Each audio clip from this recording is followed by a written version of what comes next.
Hi guys, and welcome to my DIY channel. My name is Annalie, and in today's video I am doing a mystery box challenge collaboration coming up.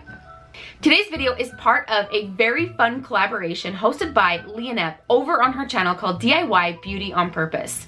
We each were given a limit of $20 that we had to spend at Amazon, where we purchased items that we have to DIY with in today's video. My items were sent to me from Sammy over on her channel called Unicorn Dust Designs. I will have that link down below for you guys. Let's hurry and check out what Sammy got me for this video. Here are the 3 items that Sammy sent me. Some foil, gold foil, some of these wooden shapes, and these stencils. The stencils came with 9 of them, and you will actually see me later using them. So I went ahead and I took one of these signs that you can get from the Dollar Tree, and I used one of these stencils that I got from Sammy, and I measured out on either side so that I could center the stencil exactly where I wanted it to go. Then I went ahead and I traced this using a colored pencil and also a Sharpie. I traced this on because you guys are going to see what we will be doing with this stencil.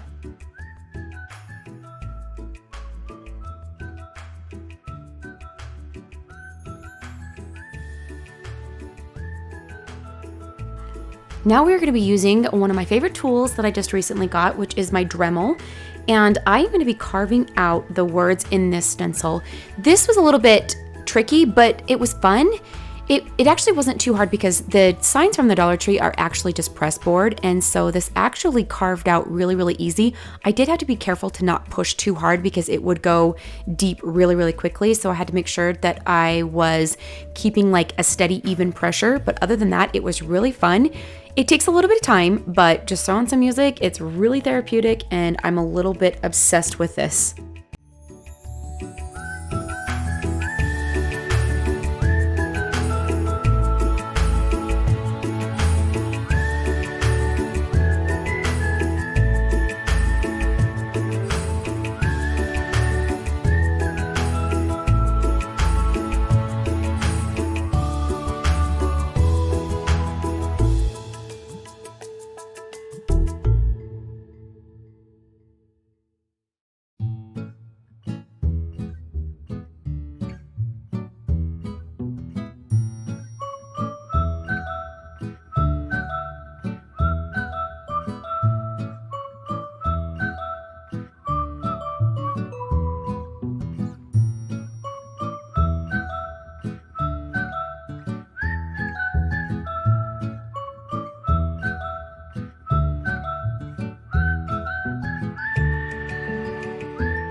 Once I was done, I went ahead and I used some Waverly chalk paint in the color Plaster, and I went ahead and I gave this a good top coat. And I didn't mind if it was a little bit not completely covered looking because I wanted it to be a little bit distressed, and you will see that we do distress it just a little bit later. And you will also see that I use a paint marker that you can get from Arteza in the color gold, and I just filled in those lines that I had kind of dremeled out with my tool because I wanted it to just kind of fill in with that color, and you will see why.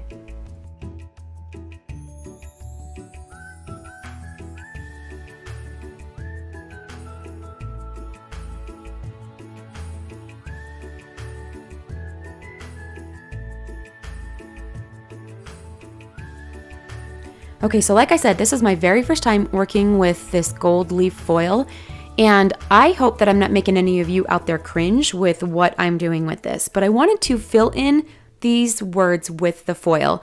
So I knew that the Mod Podge would dry clear, and so I went ahead and I filled in the lines with the Mod Podge first, and then I just use this awesome little tool that you can pick up at the Dollar Tree to kind of push the foil in like a crinkly fashion down into the words. And I just did this throughout the entire sign, filling in all of the words.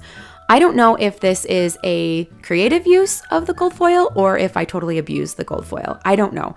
For those of you who are like cringing right now, I'm really sorry, but I was really surprised. I didn't know how it was going to turn out, and I'll be honest with you, I was pleasantly surprised with the look. And then still using Mod Podge, I ended up putting a bunch of gold leaf foil from the top, and I wanted it to kind of look like it was ombreing, is that a word? Or like raining down. So I kind of just played with it until I liked how it looked, and I just put some Mod Podge down and then the gold leaf foil, and it kind of looks like this. And then I stained some of these little wood cutouts that I received from Sammy, and then I also wanted to kind of dry brush them with some gold to continue on with my gold look. So I just dabbed them with some metallic gold paint in like the Folk Art brand, I think.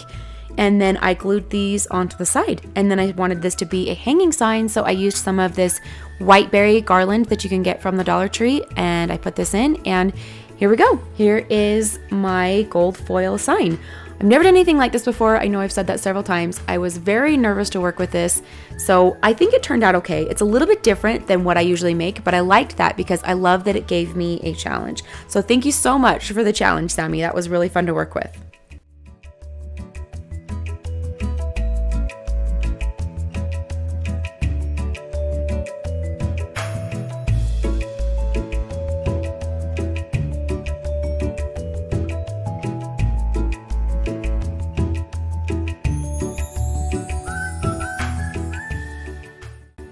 Like I mentioned earlier, this is a collaboration with some amazing girls, so I will have the video of the next girl for you guys to go check out linked down below. The girl that is linked down below is the girl that I sent a box of supplies to, and I'm not going to tell you who she is so that you guys can go and see who it is and what I sent her. For this next DIY, I picked up some of these little wood pallets and this little crate sign that you can get from the Dollar Tree. And then using some of these nails, I picked up these nails a long time ago from a craft store. It was like $2 for this whole thing. They're these really, really short nails, and I wanted to make a little crate. So I went ahead and I nailed these into to make a little crate. I just put the two pallets, the smaller pallet signs on the sides, and then the bigger ones, the longer ones, I should say, on the front and the back to make the front and back sides. I did not have a hammer, you guys. If you guys have been following me for a while, you know that I probably should have invested by a small hammer by now, but I went ahead and I just used my husband's wrench because it works, and I just kind of tend to MacGyver it in these situations, and this worked out. So I went ahead and I hammered this all together to make this little crate. And then using my favorite color of stain, I went ahead and stained this in the color Jacobian. And staining is just my favorite because it's easy, it continues with my look, it's Farmhouse. I love everything about staining, you guys, except for the smell. I will say that I hate the smell. And I know there's other things out there that you can get that don't smell as much. So some waxes and some gel stains that I'm actually going to look into. All right, and now you can see that I am giving it a pretty heavy whitewash dry brush layer of some chalk paint. This is still the color plaster that I used earlier. And I went ahead and just dry brushed this to make it look a little bit more distressed. And I also love that it breaks up so much of that dark stain. Using some of this ribbon that you can pick up from the Dollar Tree, I went ahead and I just glued this all around it to give it a little bit of embellishment.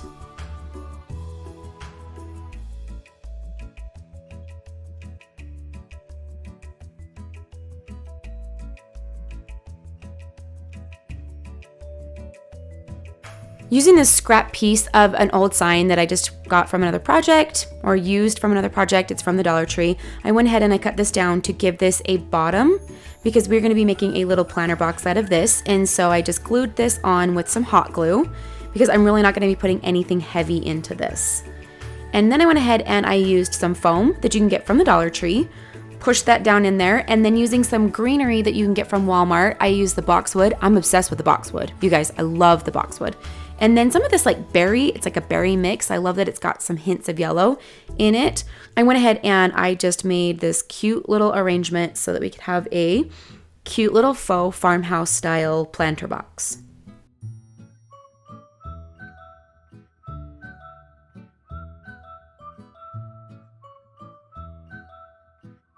And then to fill in some of the holes and also to fill in the front of the crate where you could see through the slats and see that green foam in there, I went ahead and I used some of this floral moss and just kind of shoved that down into the front. I am so glad that I did that. I did not realize that it looked like that. So when I saw that, I feel like this completely saved the day. Like this saved this DIY project by putting that floral moss down into the front of that. It really just completed the look so much more, and to me, it made it look a lot more high-end. And then using one of these little corrugated metal hearts that I had from another Dollar Tree DIY sign, I went ahead and I glued this right on the front to give it just a cute little homey touch. And that was it for this project, you guys. I love how this turned out. I'm so happy to be back into like my routine farmhouse DIYs and just kind of like some everyday decor.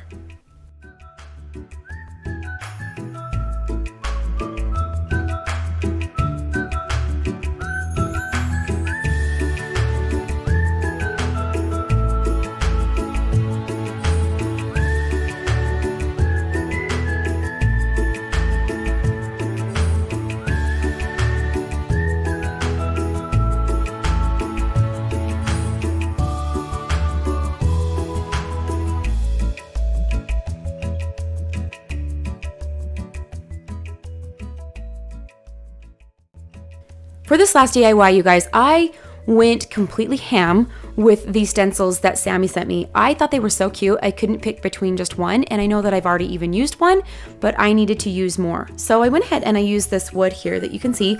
I use this like crazy on my channel, but I went ahead and I wanted to make 4 signs with this. So I cut them down to about 7 inches in length, and they go about 5 pieces in width. 2 of them I decided to paint with Waverly chalk paint in the color plaster, and then the other 2 signs I decided to stain using the color Jacobian Stain by Minwax.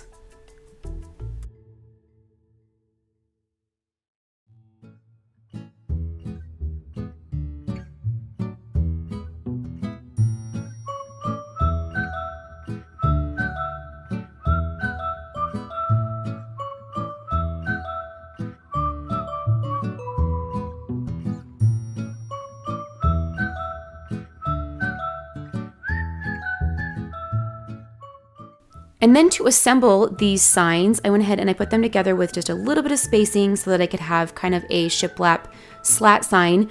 I went ahead and I just used some popsicle sticks. I used some wood glue and some hot glue, and I just glued these onto the back to hold these together, and I let these dry for a really long time. It felt like a long time for me. It was a couple hours. That's a long time for me, you guys. I'm pretty impatient.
Then I picked out 4 more stencils with the cutest sayings. They're all adorable. It was really hard to pick.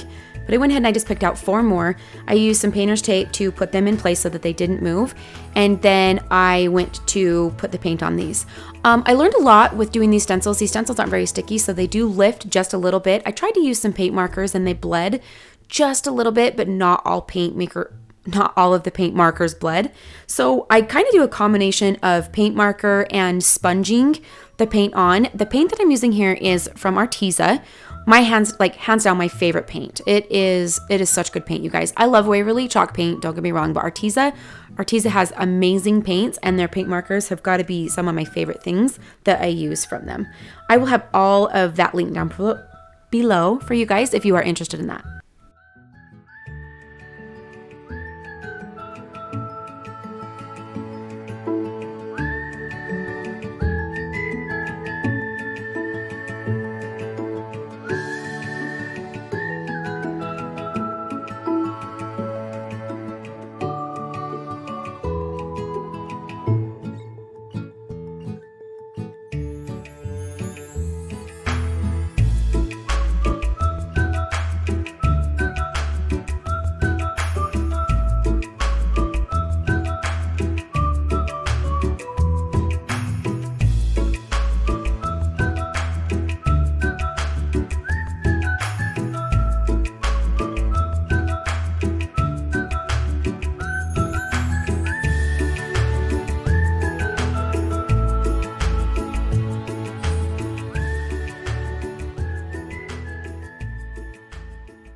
So then I found a piece of 2x4 and I sanded it down to the shape that I wanted it.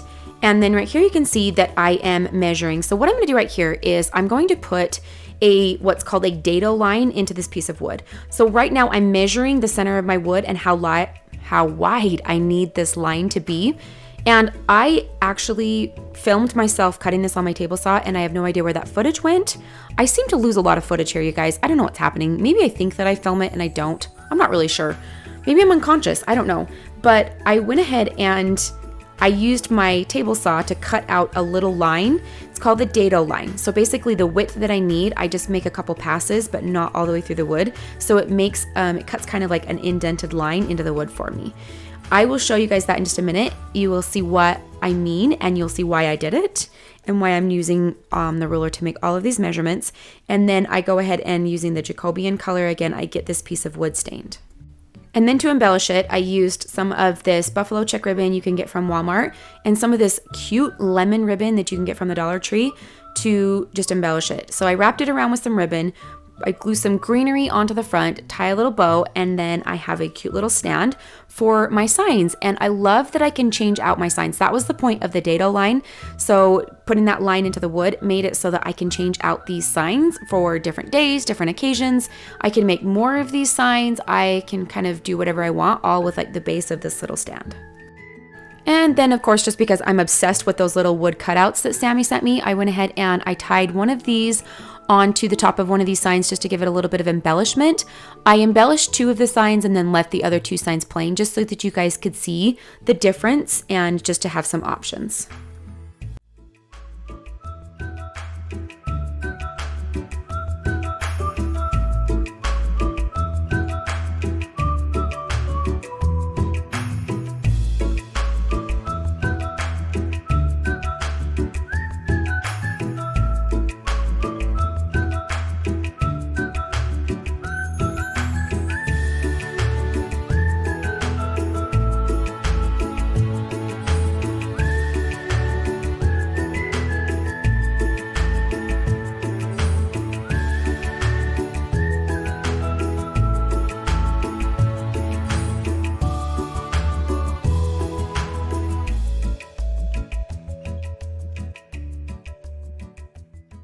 Thank you guys so much for watching, and again, a special thanks to these amazing ladies that I did this collaboration with. All of their channels will be linked down below, and please be sure to go over and check them out, and please let them know that I sent you over. And if you guys are coming over from their channels, thank you so much for being here and for watching. Please let me know which DIY was your favorite. Okay, you guys, so today's end segment is actually going to be super, super special to me because it is actually my very own story. I'm not kidding you guys. This actually happened to me, and this is a story of kindness and true inspiration, and I'm so excited to share it with you guys because it actually happened to me. So for Christmas this year, my 9-year-old son received a book for the state quarters, so he could collect all of the state quarters. Super cool book, by the way, you guys. I will have that link down below for you if I can find it. I got it at Hobby Lobby. It was only like $15, and it has facts about the state quarters, and it also has the state park quarters, and he can collect all of them. So he's been super excited about it, and he's been collecting them, and we're only into February, and he had about probably half, I'd say 25 quarters.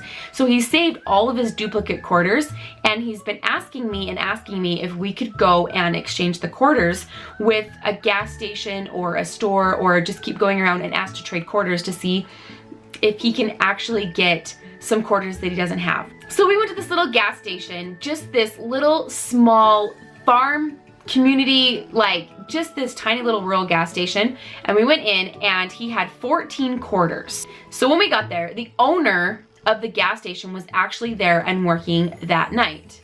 So when I asked him, I said, hey, I have a really, really interesting request for you. My son here is collecting the 50 state quarters, and he has some quarters that he would like to see if he could exchange just straight across quarter for quarter to see if he has the chance of getting some quarters that he doesn't already have in his book. The gas station guy got super excited. You guys, I didn't even get his name. That's terrible. I didn't even get his name. But he got really, really excited, and he started talking, and I started answering some of his questions, and he said, excuse me, ma'am, but with all due respect, is it okay if I talk directly to your son? Like, is it? And I thought, oh yeah, absolutely. So he said, hey man, what are you doing? Like, what are you collecting? What do you need? And he walks over and he gets some rolled quarters, breaks them open, spreads them out on the counter, and he lets my son start looking at these quarters. These two, it was so fun to watch them. They just started talking about coins, and he had 14 quarters to trade. So he pulled up his 14 quarters and he gave them to the gas station guy, and then he started picking out quarters that he didn't have. He had a list of the ones that he needed, and he started picking out quarters that he didn't have. So he gets his 14 quarters, and he found just a few more quarters that he still didn't have.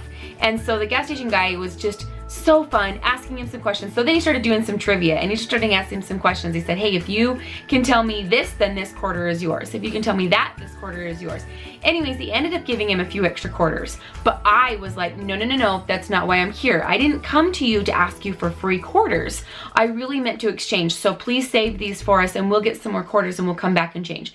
And he said, ma'am, please, with all due respect, he said, please let me do this for your son.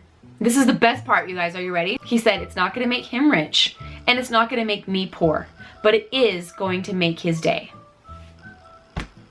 Oh, my mama heart. And that's exactly what he did. He made my son's, you know what? He made my day. Like, he made our day. This guy was a real life Mr. Jensen. I found a real life Mr. Jensen. He made that experience so special for my 9-year-old son. We could have walked in there and we could have said, hey, can we exchange some quarters? He could have said, sure. Pulled out 14 quarters and just traded quarters, and we would have walked out and left. Would that have been a bad thing? Absolutely not. That would have been, in fact, that's what I expected, you guys.